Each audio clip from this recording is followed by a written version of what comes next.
All right, I'll call the meeting to order. Brenda, would you take roll for us, please? Board Member Boriski, Present. Board Member Mercier, Present. Board Member Ridley, Board Member Roth, Present. Board Member Freeman, Present. Councilmember Anderson, Present. Councilmember Woodward, Present. Mayor Sierra, Vice Chair Hubbardnick, Chair Moore. Present. All right, thank you. We have a quorum. We'll start with the approval of minutes from the meeting on October 10th. If I could get a motion. I'll move minutes. A second. Second. All right, thank you. Any discussion, corrections?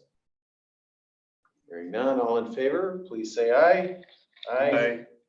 Aye. Opposed? Aye. Aye. Thank you all. Opposed? All right, hearing none. Motion carries. Minutes approved. Public forum, Brenda, do we have anyone from the public tonight? We do not. Okay, that'll take us to action item 5A regarding the PFAS settlement. The board met with council last night in an executive session. So much of this material tonight, I think, will be a shorter version of that information.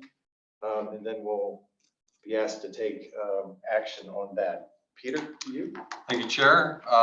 What we're here to talk about tonight first is the PFAS settlements that are underway for a couple of the major producers of PFAS chemicals, and those settlements are with water utilities across the U.S. So we'll run through what it looks like and the decisions we have to make here in the next few weeks in order to decide how we're going to proceed. So if you recall, PFAS or per and polyfluoroalkyl substances, these are the things, these are forever chemicals. We've talked about these at length multiple times. They're in nonstick cookware, they're in Stainmaster carpet, they're in firefighting foam, they're ubiquitous and in all kinds of materials that people use on a daily basis. We've been testing for the past few years to determine how much of PFOA and PFOS we have in our water, because there are regulations coming out around those. And if you look at our results from 2022, which is our most recent testing, our PFOAs are at 1.9 parts per trillion, and our PFOS are at 2.6 parts per trillion. And you can see the proposed maximum contaminant level is at 4 parts per million. We are expecting those to be finalized either late this year or early next year, which our numbers are below the maximum contaminant level, but they're above what's called the health advisory level, which is the other level that's that is used to inform the public around PFAS. You can see some of the other compounds that are listed, and we have numbers that are for all of those that are also below the proposed MCL. So the good news is, the bad news is while we have a little bit, the good news is it's in such low concentrations that it's deemed to be below the proposed maximum levels. Peter, quick Yes. clarifying question. Go back, please. On the health advisory levels are not shown on that screen, right? That's correct. The health advisory level is on PFOA, I believe, is 4 parts per quadrillion. And yeah, it's really, really small. And then the PFOS, do you have that handy, Chris? Yeah, we'll pull that up. They're much lower. They're essentially, the health advisory levels are essentially set at the detection limit for the chemicals. And so in reality, at the time we were trying to test, there was only a couple labs across the US that could actually test to this level. So I'm sorry. It's actually below what they did test at, actually. It's below. Yeah, so levels are set below what they can actually test for, which is part of the problem that has been presented with the EPA putting forth these health advisory levels. If you recall, we set out some public notice earlier this year when we determined that our numbers were above health advisory level. I think, again, part of the good news in general is the fact that the proposed MCLs, which are the regulatory levels, our numbers are showing that we're below those, which is good news. Appreciate that. Yep. So there are some class action settlements that are underway right now against two companies that produce these chemicals for decades. You can see in the wheel there all the kinds of things that they're in. So 3M Company and DuPont are the two class action settlements that are underway. So 3M and DuPont aren't the only two manufacturers of PFAS. There are many, many other chemical companies that have produced these types of chemicals. These are just the two active litigations that are underway. They're being lumped into a multi-district litigation and overseen by a judge in South Carolina.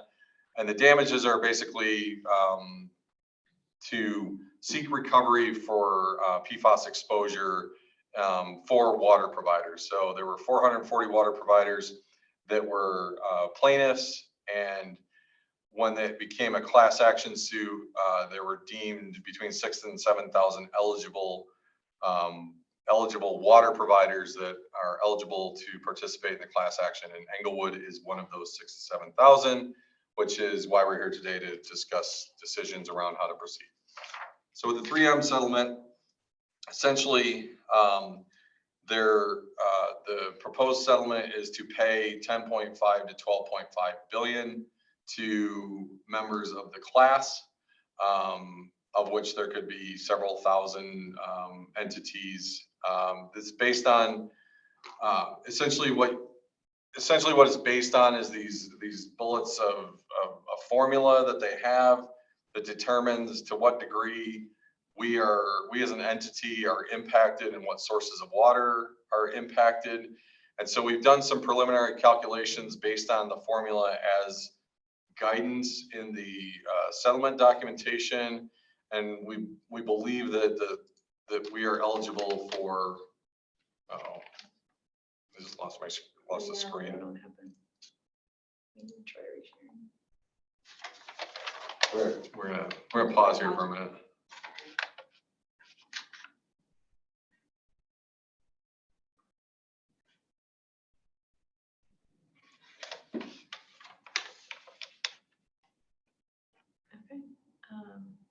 Can you all see that online? I can see it. I have it here. I can Yes, see it. yes, we can. You can see it online? Okay, so can you pass out the, yeah, thank you.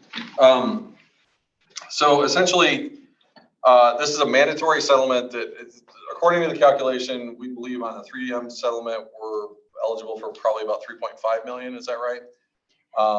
Potential damages, which would be basically money paid out of the settlement to the city of Englewood to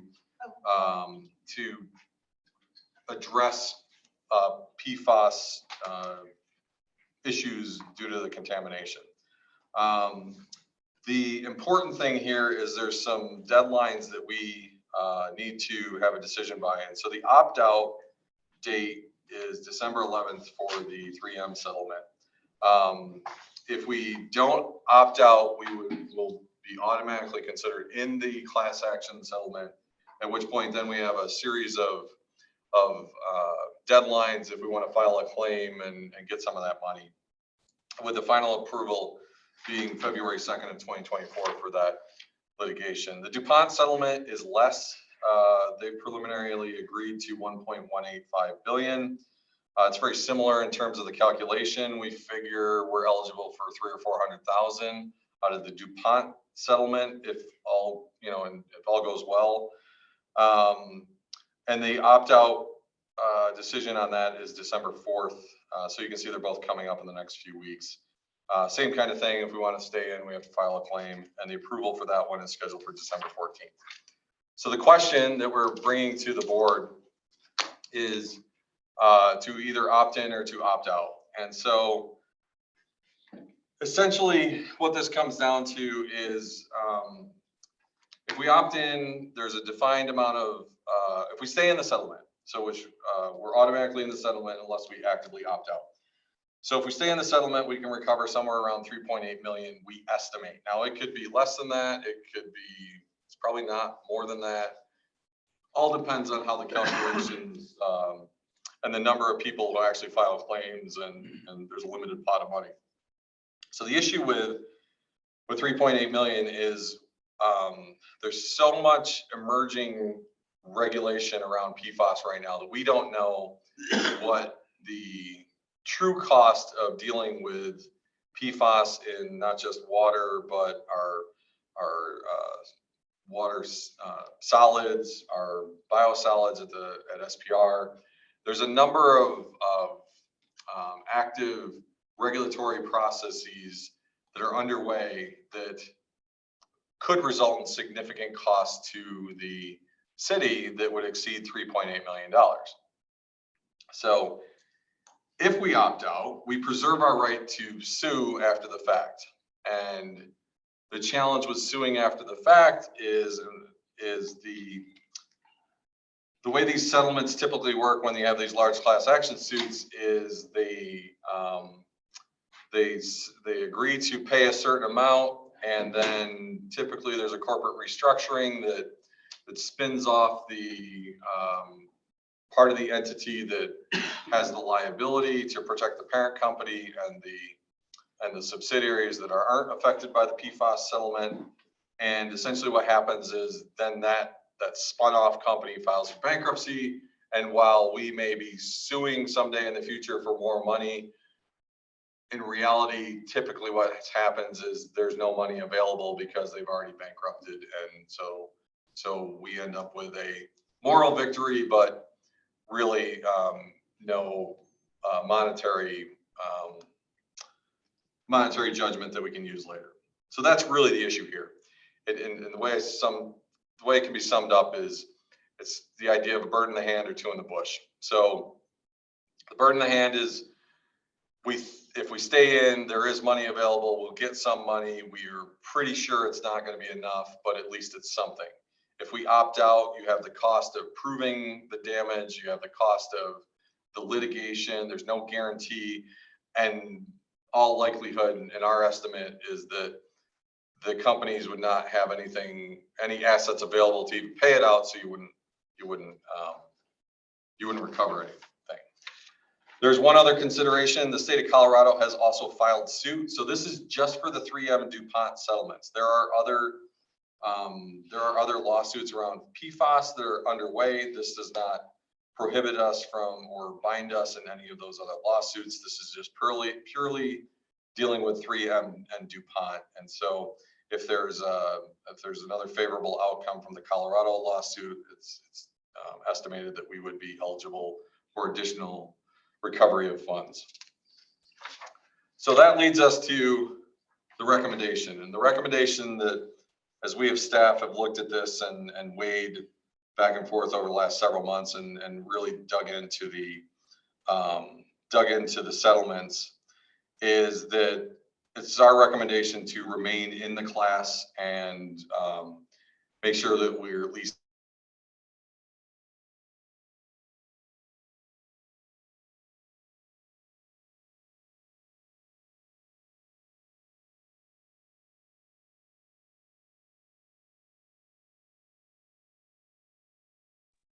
We kind of lost the connection. Yeah, I'm not hearing anything either. Yeah, I'm not same. either.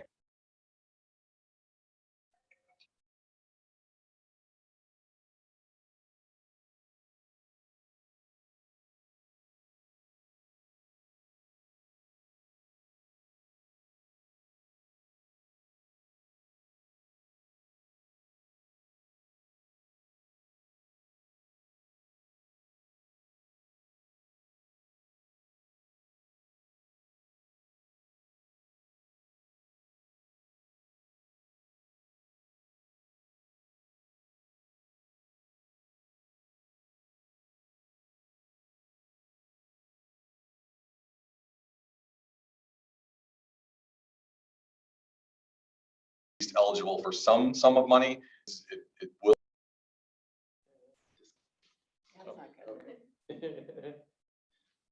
Can you all still hear us? Don, give us a thumbs up if you can hear us. It's coming and going. Yeah, we just hear the last statement. We missed about maybe a minute or half of what you were saying. So right now, we're just taking any clarifying questions for Peter on the recommendation that from staff that we just stay in the class. So is there any questions for Peter? I have a question, but I don't have a arm to raise. So may I ask? Go ahead. Okay, so from my research, it was accepted that 3M is supposed to pay that money, and that was kind of approved by August 29th, I think, of this year. And then also, it looks like that they are planning to make PFAS until 2025. So if there's lawsuits, then it seems like that having those kind of conditions, it would be to our favor, first of all, to have the data. Second of all, it looks like they're entitled to pay like $25,000 per person. So I would imagine if you take the population of Englewood, we could have some sort of a, payback to the city of Englewood. And then it raised the other question is like, what would it cost around the amount that you said just to provide testing and materials for them? I mean, to me, it feels like there are some samples you collect and then you just have some sort of laboratory, maybe even purchasing equipment to be able to look at how much of this PFAS is in our water.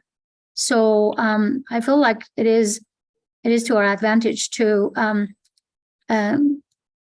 reach out for this kind of possibility. I think is to our advantage. And that's just 3M. I mean, you look at DuPont, and DuPont has been sued twice, if not more. That's how much I know. So it seems like it's a repetitive behavior that it could be, addressed. So if people just back up and say, oh, there's not a possibility, then what are we doing? We're helping the criminals toxify us further. And then two is like, it seems like that behavior is going to continue. So why not be part of that ride? I'll be able to. Let me see if I can.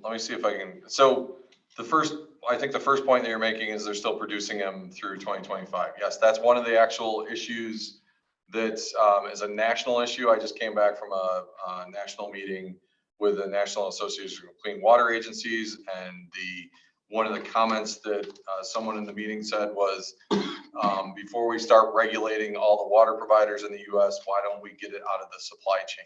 So that is truly something that is a federal issue that's outside of our scope of what we can do. But I know that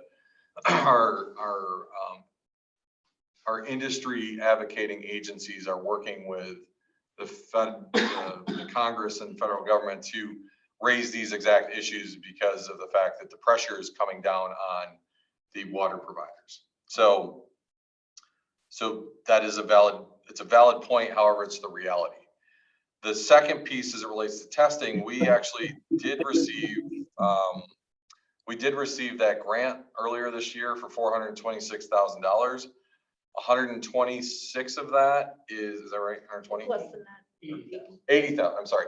$80,000 of that grant from the state of Colorado is to perform more testing.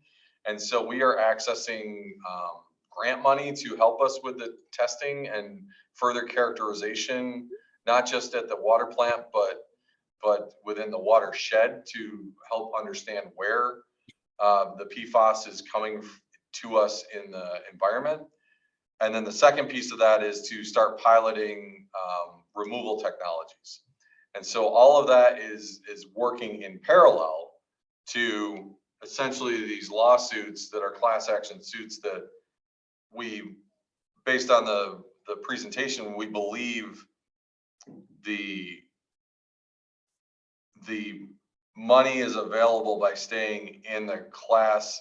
If we choose not to stay in the class, our belief is that there will not be money available to the city to address these issues.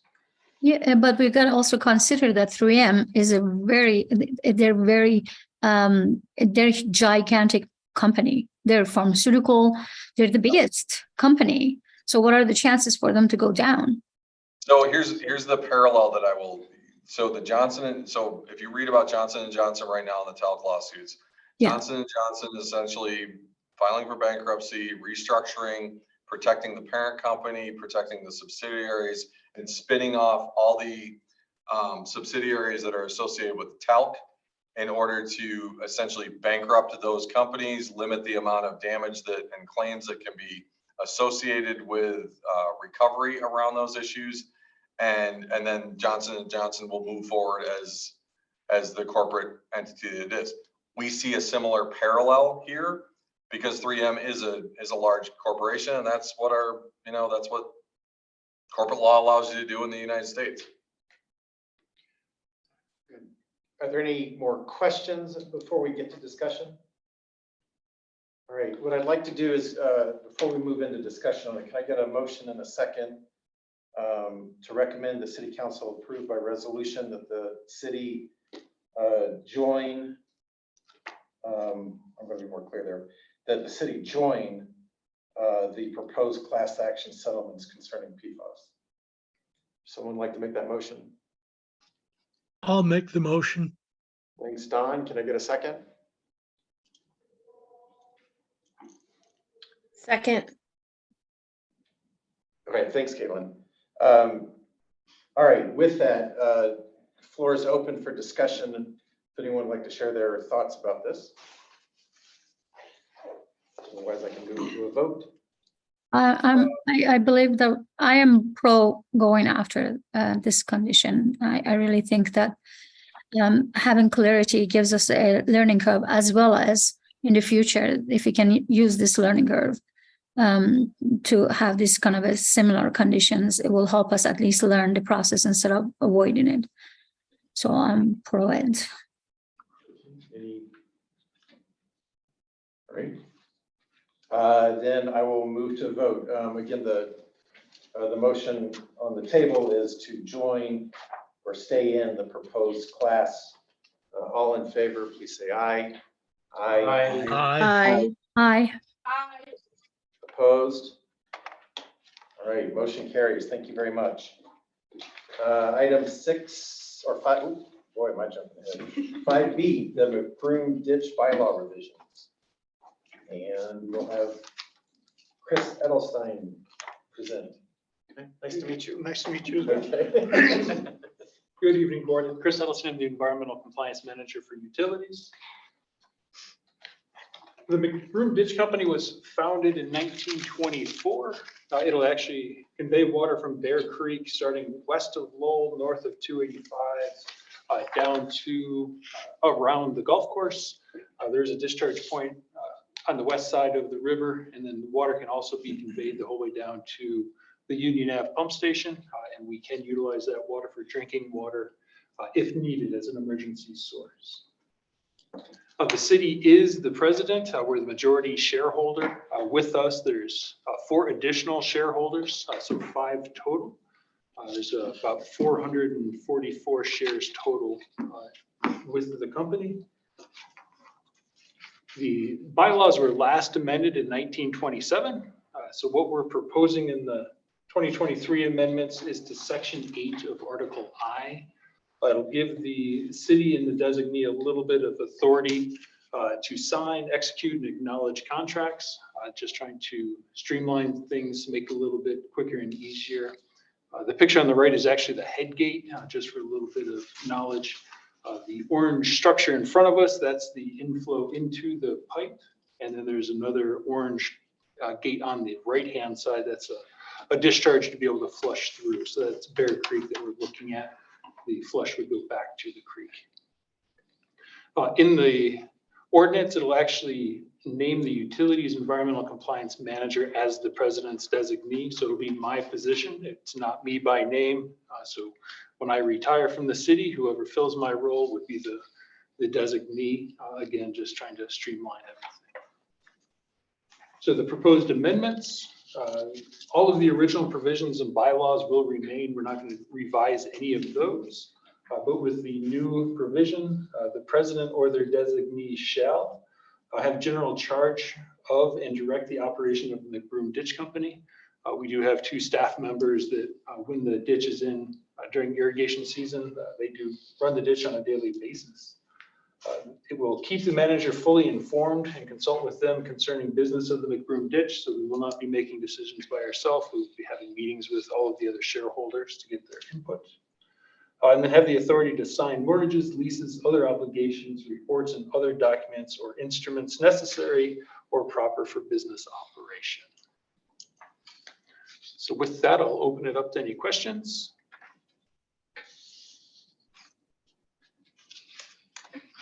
May I ask, I'm sorry, I don't have an arm to raise. It's very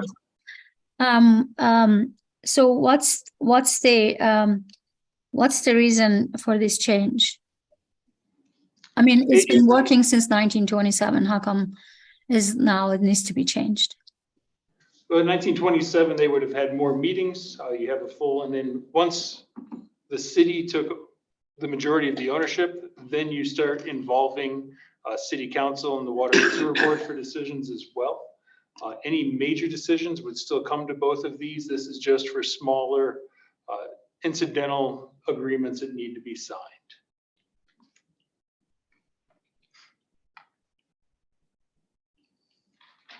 But it's not very clear what are those conditions are. I mean, there is no clarity in this, right? I mean, just small decisions. What is a small decision? So it does say sign mortgages, leases, other obligations and reports and all other documents.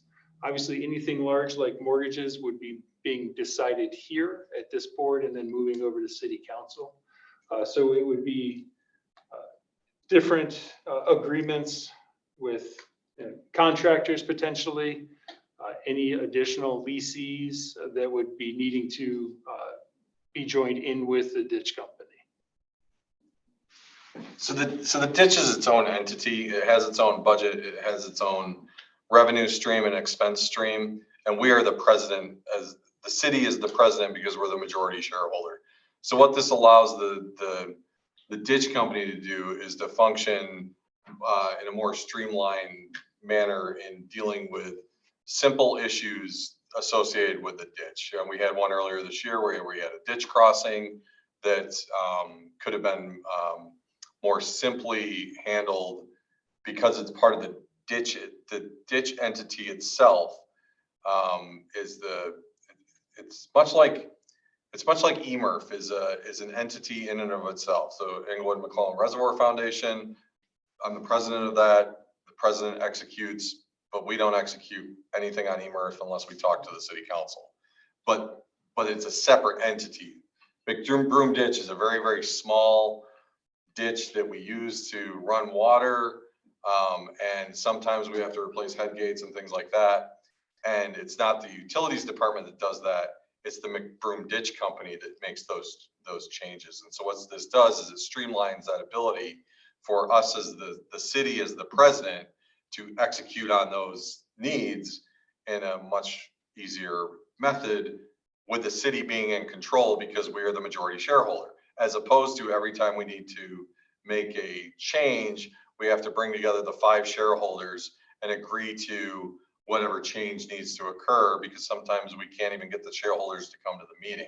What this does is allows the city to operate the ditch more independently as the city, not at the expense of the shareholders, but recognizing that we are by far the majority shareholder. Does that help?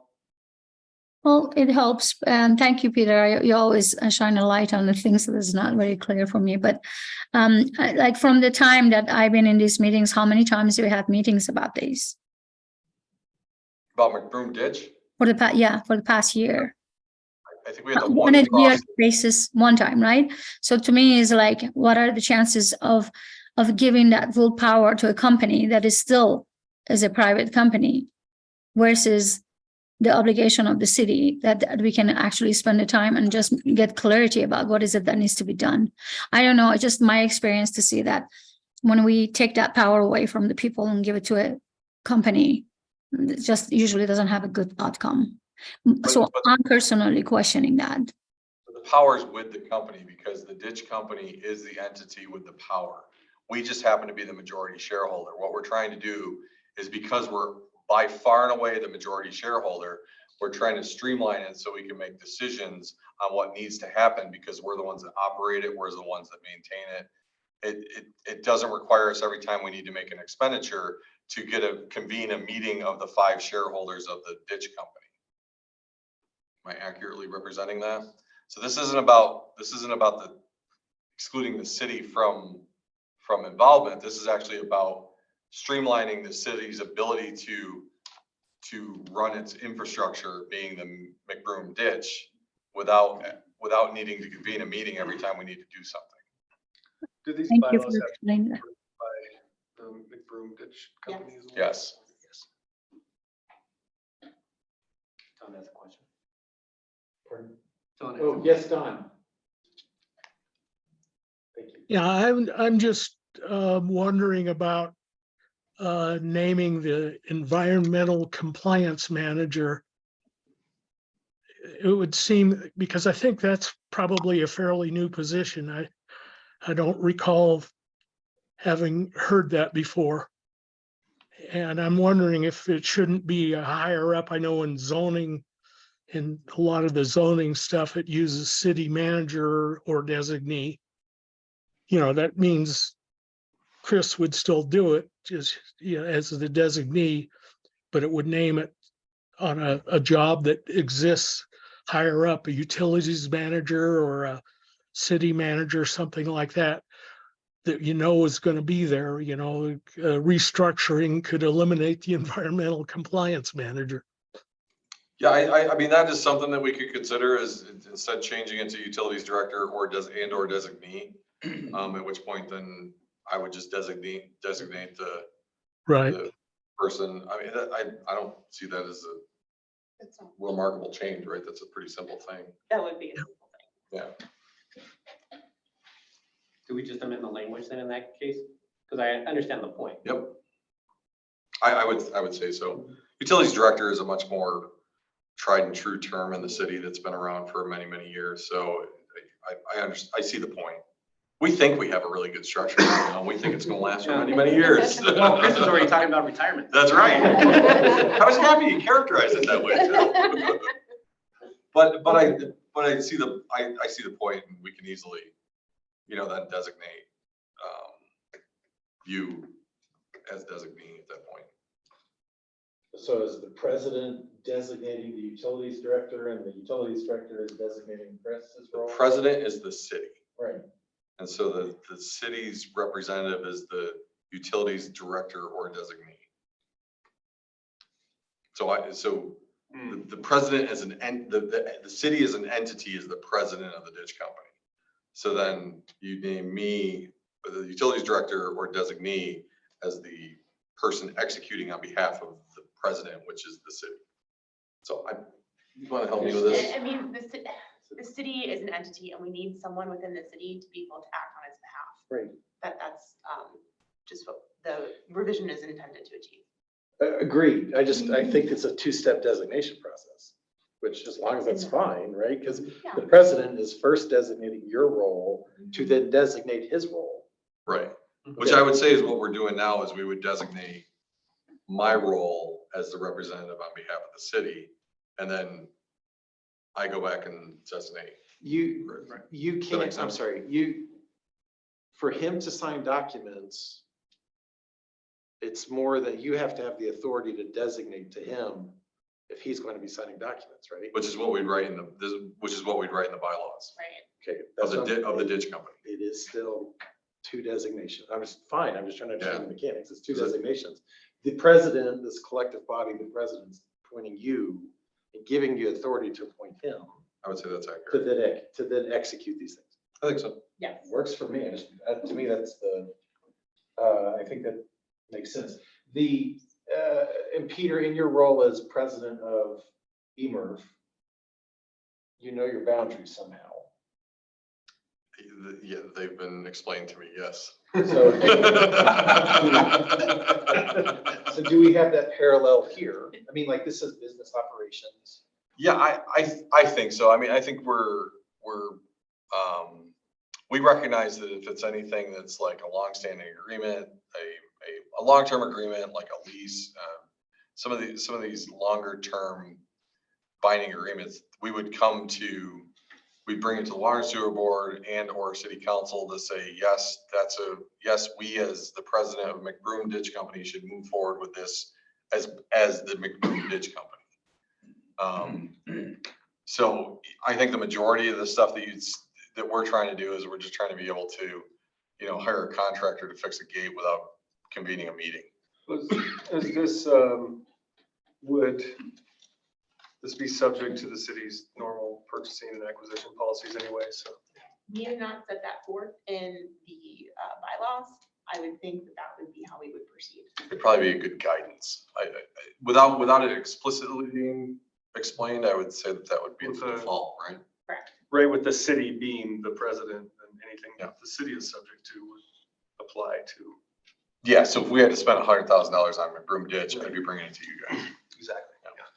So ultimately, the role has the ability to bind the company. If That's ultimately the president collectively didn't like that decision, it could revisit the understanding of the rules of the road, but this does nonetheless empower that role to bind with some you just can't overly prescribe where those boundaries are. So you just have to watch, the president just has to watch them. Much like EMR. Yeah, that's what I was getting at. Yep, I would say that's much like EMR. I'd like to move us to a motion for 5B as written. Would anyone like to make that motion? And so further discussion. Excuse me, Chair, would we like to make that one amendment to change the designee? I will allow the person making the motion to do that. Actually, I'm looking at the proposed amendment. That's not in here. It looks like we made that change back in 2023. Wait. No. I'm reading the language and I didn't see.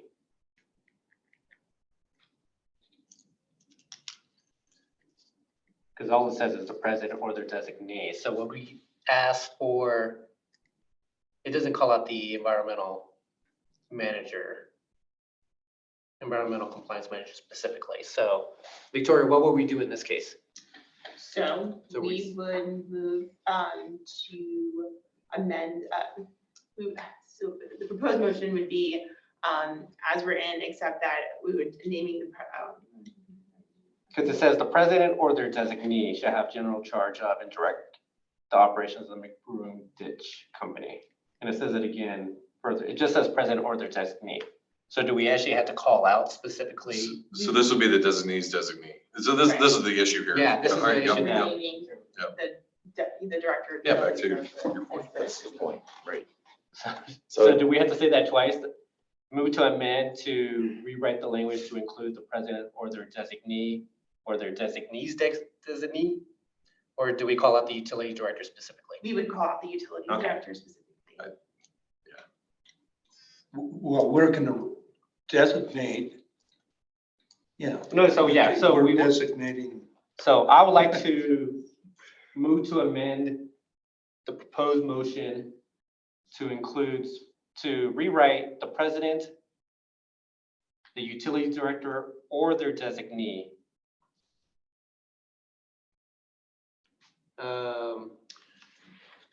Anything that I should add there, Victoria? Do you see what I'm saying? It's like, I think this is a little.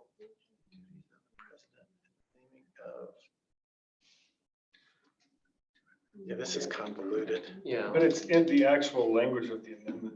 I think it's fine. It just says the president or their designee. We're saying the president's designee We say two levels. is down. utilities director. Yeah. And we're authorizing the utility director to make another designation. Yeah. And that giving the ability for the president to have someone else sign the business's commitments is something that needs to be in writing. I mean, needs to be at this level, I think. And I think part of it is, doing the meetings, leading the meetings, you know, that's why we designate this town. So I'm not doing a whole bunch of ditch company meetings too. Not that, I mean, but it could be simple and just saying that naming the utilities director as the designee, and then we'll just work with it now. I think that, I do think the easiest thing here is to just go to the utility director level. You, as a matter of business, can delegate to your staff and trust and execute as you deem appropriate. You're still. But then I would be signing You're still signing. as the representative. Yep, got it. Is that still workable It from a works. business standpoint? Then we don't actually, we can either go with this as written, or we could be specific that it's utilities director. I think we're saying we actually would like it to be the utilities director. And so the naming of the utilities director as the president's designee. Correct. Okay. Let me suggest this. I'm going to ask for a motion that is to move to recommend that city council approve by ordinance the amendments to section 8 of article 1 of the bylaws of the McBroom Ditch regarding the duties of the president and the naming of the utilities director as the president's designee. I like that. Do I have a motion? I think you were going to make. Yeah, it. I approve that motion, or yeah. Okay, a second? That motion, yeah. I'll second. All right, wonderful. Further discussion? Actually, I think we're good. All in favor, please say aye. Aye. Aye. No. Opposed? All right, motion passes, carries. Thank you, Chris. Thank you. Very much. All right, bulk chemical purchases. 5C. You want to take that seat after that last round? Mine's straight. Good evening, everyone. Zach Alabassi. I'm the operations manager at the Allen Water Treatment Plant. I'm here to propose 3 purchase orders for our main chemicals that we use at the treatment plant. Those are above $100,000 for the year 2024. I'm not sure they can hear you online, so just speak. Oh, I'm sorry. Yep. So let's see, the 3 chemicals that we're talking about tonight are aluminum sulfate, sodium hypochlorite, and sodium hydroxide. Slide. As you can see on the slide, sodium hypochlorite and sodium hydroxide both come from the same vendor, DPC Industries. Sodium hypochlorite is used for disinfection. The purchase order will be in the amount of $265,000 for 2024.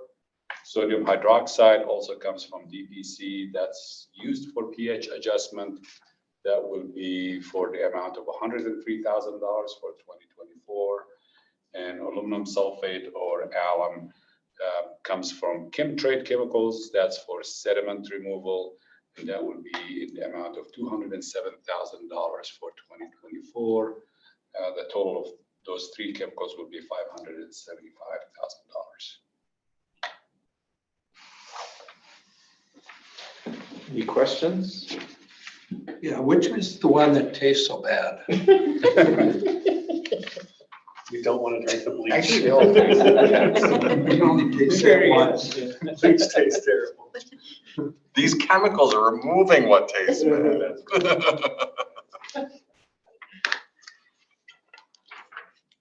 I'm not hearing any questions. All right, can I get a motion to recommend the city council approve the resolution water and sewer board agenda items 5C1 and C2 as written? I move to approve. Second. Further discussion? All right, all in favor, please say aye. Aye. Aye. Aye. Opposed? All right, motion carries. All right, Thanks, thank Zach. you, appreciate it. All right, on to 5D, on-call engineering. That's me. All right, good evening, everyone. Okay, this item is just renewal of our on-call engineering PSAs. Quick background, we issued an RFP in March 2021 for on-call engineering services. We received 11 proposals, and out of that, we selected 4 consultants: Carollo, Hazen, HDR, and Jacobs. We've contracted with each of these firms since 2021 and have renewed them annually. We're looking to do that again this next year. And then per our procurement policy, we would have one additional renewal in 2025 before we go back out for RFP. So in 2023, these firms did several on-call tasks for us, construction, administration, and inspection, distribution system modeling, some emergency response planning, prepared electrical design standards, and then also worked on our dam safety program and services. Watch the language. Sorry. Okay. I won't say it again on this one. In 2024, similar general engineering support. They'll also be providing water quality assessments at our reservoirs, beginning pump station feasibility studies. That's a part of the master plan, is to revamp and modernize our pump stations. So these firms can help with that. They'll also do construction services, additional dam safety services, and modeling development and things like that. So our budget for each of these firms, what we're requesting tonight is $200,000. That's the same level as what we requested last year. And again, this is a line item that we managed to in the budget. So we have budgeted $500,000 for on-call engineering services in 2024. So we will manage these contracts to not exceed that, but we do have the opportunity to level out workload, or if there's one firm that we identify as having, the opportunity to do more work, depending on what the project is, we might contract for them a little bit more than other firms. With that, I'll open it up for questions. Any questions for Sarah? Okay, can I get a motion as proposed in 5B? I move to approve. I'll second it. All right, thank you. Further discussion? All right, all in favor, please say aye. Aye. Opposed? All right, motion carries. Thank you. 5E. That's me. All right. Welcome, Stephanie. Hi, All yours. I'm Stephanie Ellis. I'm an engineer in Englewood Utilities, and I'll be talking to you about the McClellan Reservoir Drain Line Design Agreement.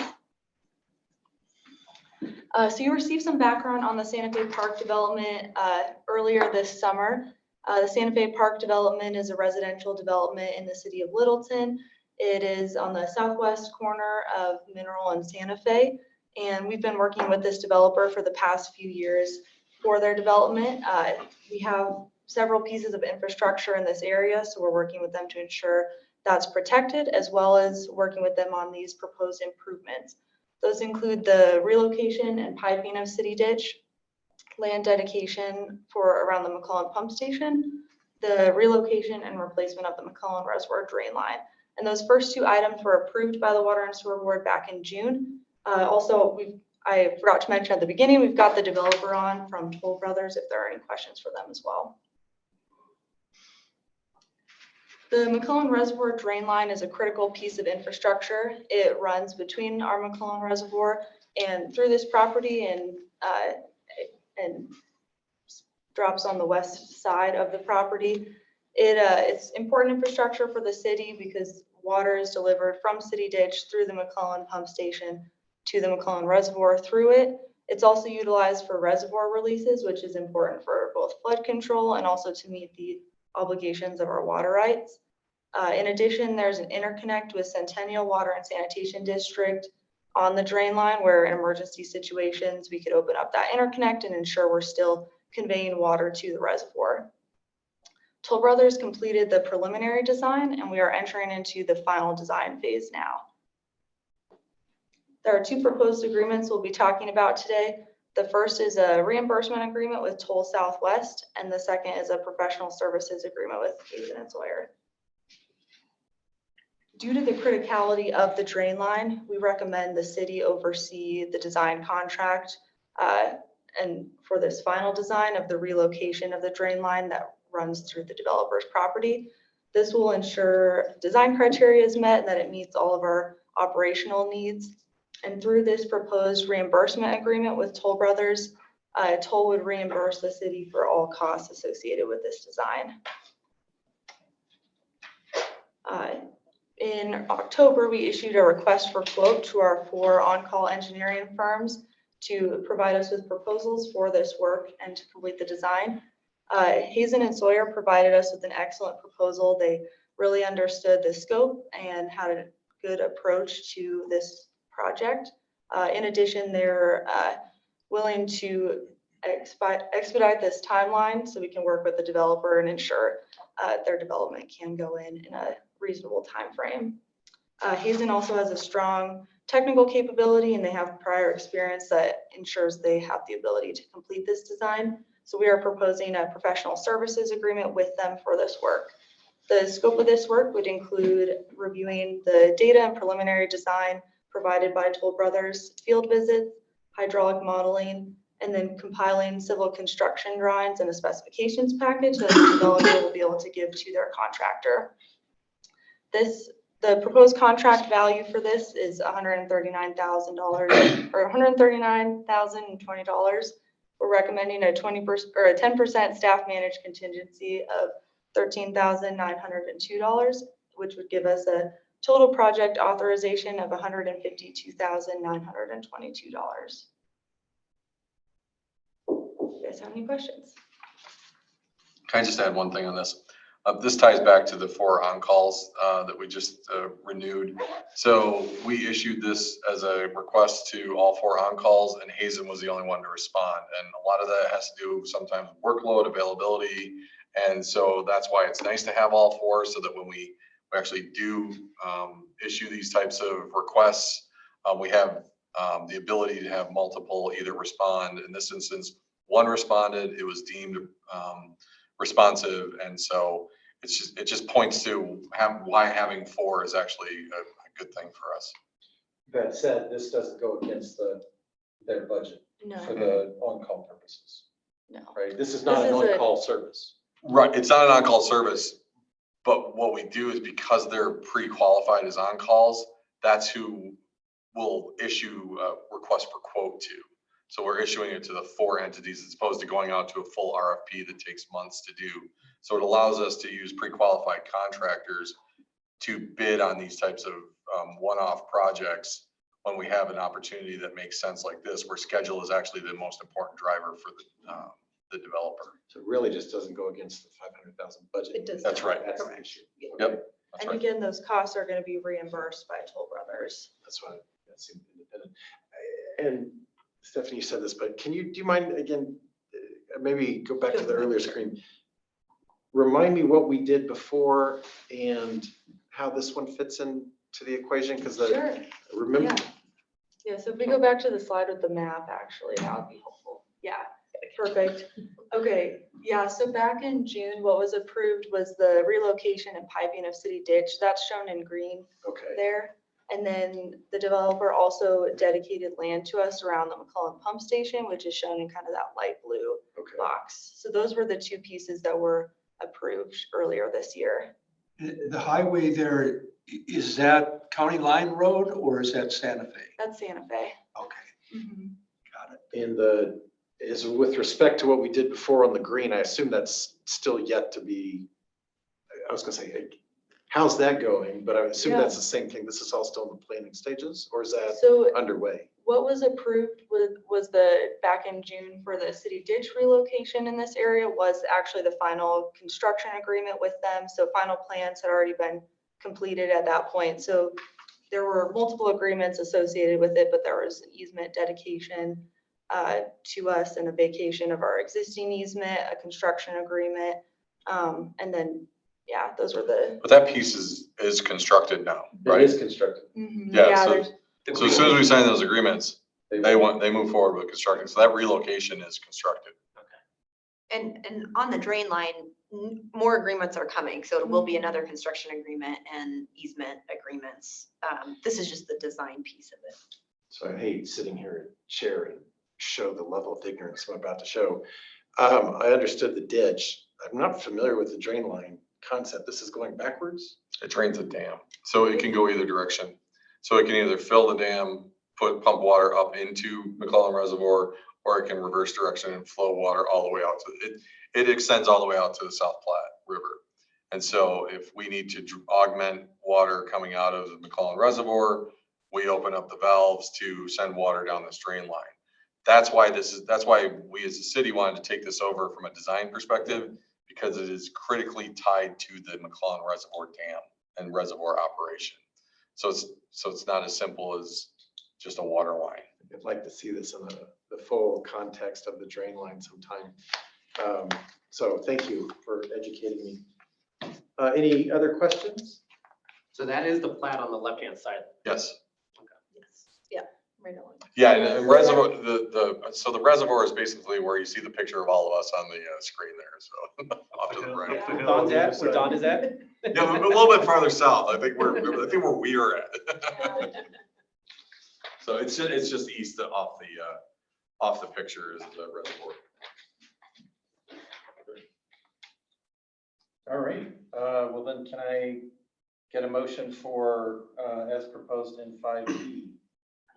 I'll move that. I second. I'll give Martin that one. Yes. Any further discussion? All right, all in favor, please say aye. Aye. Aye. Aye. Opposed? All right, motion carries. Thanks very much. That takes us to old business, which we don't have any. Staff's choice, customer refund update. Yeah, so this one's pretty quick. So the address for this customer update, and this is a customer refund, and so we've mentioned this a couple times where we have found that a customer is due a refund to their utility bill. So we found another one recently back in October. This is at 3483, 85, and 87 South Broadway. So it's a commercial property that was purchased back in 2017. Back at that time, they upgraded their meter from a 1 1/4 inch to 1 1/2 inch meter. And the businesses in the commercial space were low use. So like a retail shop, there wasn't any type of higher use customer. Well, now in 2022, a restaurant opened and consumption shot way up. And so we've been working with the customer. The customer brought it to our attention in June of 2023 that she thinks that there were potentially leaks. So we went out and did a water audit. We didn't find any leaks. We'd still been working with the customer to understand why she thought that the usage was so high. She started to sub-meter at this location and realized that we were charging for 10 times more than what they should have been charged for. So we went back to our records and determined that they were due a credit of $22,208.86. So that was for the overcharge on our part for the past 2 years, because by state statute, we only go back 2 years when there's an error in the billing. So that customer has been issued paperwork for that refund. They haven't yet responded, but. So again, we had 2 of these earlier this year. So this is another one of those, there's a thing in the programming that if it gets set in at the wrong level, it charges this 10 times. And so, you know, we look for these, we look for things that look out of the norm. In this instance, because it was low water use, it didn't look like it was an excessive amount of water, but as soon as it became a high water use, it really amplified the problem, which then brought it to our attention. I believe the credit covers all the time that the high water use entity's been there. So, you know, as soon as we find these things, we want to fix them because we think it's right. We also look for these in our own staff. With 11,000 accounts, we found 3 so far. We're hoping there's no more in there. However, it's 11,000 accounts. So we'll continue to look for these. We'll continue to look to our customers if they see something that seems out of whack, to bring it to us, and we'll do that full investigation. And then when we find errors like this, we'll correct them and do the refunds. And so this is really just more of an update that we found another one of these and we're fixing it. So do we feel we did it? We made them whole? You're saying that We did. even though we're limited to 2 years?